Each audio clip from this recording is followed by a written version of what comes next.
ബി.ജെ.പിക്ക് ഒറ്റയ്ക്ക് കേവല ഭൂരിപക്ഷം നേടാൻ കഴിയാത്തത് എന്തുകൊണ്ട് എന്നുള്ള ഒരു പ്രാഥമിക വിലയിരുത്തൽ ബി.ജെ.പിയുടെ ദേശീയ നേതാക്കൾ നടത്തിയിരിക്കുന്നു. അതിൽ പ്രധാനമായി പറയുന്നത് ഈ സ്ഥാനാർത്ഥി നിർണയത്തിൽ വലിയ പാകപ്പിഴകൾ വന്നു. ചില കേന്ദ്രങ്ങളുടെ നിർബന്ധത്തിന് വഴങ്ങി സ്ഥാനാർത്ഥികളെ നിർത്തേണ്ടതായിട്ട് വന്നു. അതിൻ്റെ ഫലമായി മത്സരിച്ച് 22 കേന്ദ്രമന്ത്രിമാരാണ് തോറ്റുപോയത്. അതോടൊപ്പം തന്നെ അണികൾക്കിടയിൽ വലിയ ഉദാസീനത ഉണ്ടായിരുന്നു. അതായത് പ്രതിപക്ഷം ശക്തമല്ല എന്നും ഈസിയായി ജയിക്കാൻ കഴിയുമെന്നുമുള്ള ഉദാസീനത. അതോടൊപ്പം തന്നെ മറ്റു പാർട്ടികളിൽ നിന്നും വന്നവരെ സ്ഥാനാർത്ഥിയാക്കിയതിൽ അമർഷമുള്ളവർ, അങ്ങനെ അനവധി ഘടകങ്ങളാണ് പ്രധാനമായും ഈ ബി.ജെ.പിയുടെ പരാജയത്തിലേക്ക് നയിച്ചത് എന്നാണ് ഇപ്പോൾ പുറത്ത് വരുന്ന വാർത്ത. കാരണം അവിടെ കാലങ്ങളായി പാർട്ടിക്ക് വേണ്ടി പണിയെടുക്കുകയും സ്ഥാനാർത്ഥികളാകാൻ ആഗ്രഹിച്ചിരുന്നവരുമൊക്കെ ഉണ്ട്. ഏതായാലും പുതിയതായിട്ട് വന്നവർക്ക് വേണ്ടി വോട്ട് പിടിക്കാനും പ്രചരണത്തിനുമൊക്കെ ഇറങ്ങേണ്ട ഒരു മാനസികാവസ്ഥ വലിയ രീതിയിൽ അണികളെ സ്വാധീനിച്ചിട്ടുണ്ട്. ഒപ്പം തന്നെ ഈ വോട്ടുകൾ എങ്ങും പോയിട്ടില്ല. അത് വോട്ടിംഗ് ശതമാനം കുറഞ്ഞത് ബി.ജെ.പിക്ക് വലിയ രീതിയിൽ എഫക്റ്റ് ചെയ്തു എന്ന് തന്നെയാണ് ഇപ്പോൾ പുറത്തു വരുന്ന വിവരം.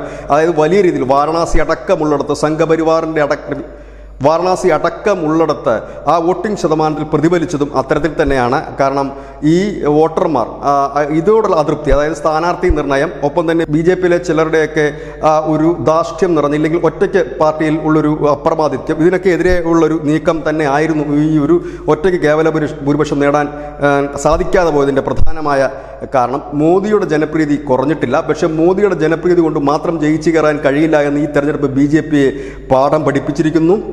സ്ഥാനാർത്ഥി നിർണയം പമ്പെ പാളിപ്പോയിരിക്കുന്നു. ഉത്തർപ്രദേശിലടക്കം 30 സീറ്റുകളിൽ നടത്തിയ സ്ഥാനാർത്ഥി നിർണയം തുടക്കം മുതൽ തന്നെ പാളിയതായി വിവരങ്ങളുണ്ടായിരുന്നു. ഏതായാലും ഈ സ്ഥാനാർത്ഥി നിർണയം അടക്കം ചില കേന്ദ്രങ്ങളുടെ പിടിവാശിയാണ് അതിന് കാരണം. അതുകൊണ്ട് തന്നെയാണ് മത്സരിച്ച ഈ കേന്ദ്രമന്ത്രിമാർ 22 പേരാണ് തോറ്റുപോയത്. ഒപ്പം തന്നെ സിറ്റിംഗ് എം.പിമാർ പലർക്കും സീറ്റ് നഷ്ടമായി. പുതിയതായി എത്തിയവർക്കും ജയിച്ചു കയറാൻ കഴിഞ്ഞില്ല. ഏതായാലും ബി.ജെ.പിക്ക് ആശ്വസിക്കാനുള്ളൊരു പ്രധാനപ്പെട്ട കാര്യം അവരുടെ വോട്ടുകൾ മറ്റൊരു പാർട്ടിയിലേക്ക് പോയിട്ടില്ല എന്നുള്ളത് തന്നെയാണ്. ആ വോട്ടുകൾ ഇപ്പോഴും നിൽക്കുന്നു എന്ന് തന്നെയാണ്. കാരണം ആ വോട്ടുകൾ പോൾ ചെയ്യാതെ നിന്നു എന്നുള്ളത് തന്നെയാണ് പ്രാഥമികമായി ബി.ജെ.പി വിലയിരുത്തുന്നത്. News desk news India Malayalam.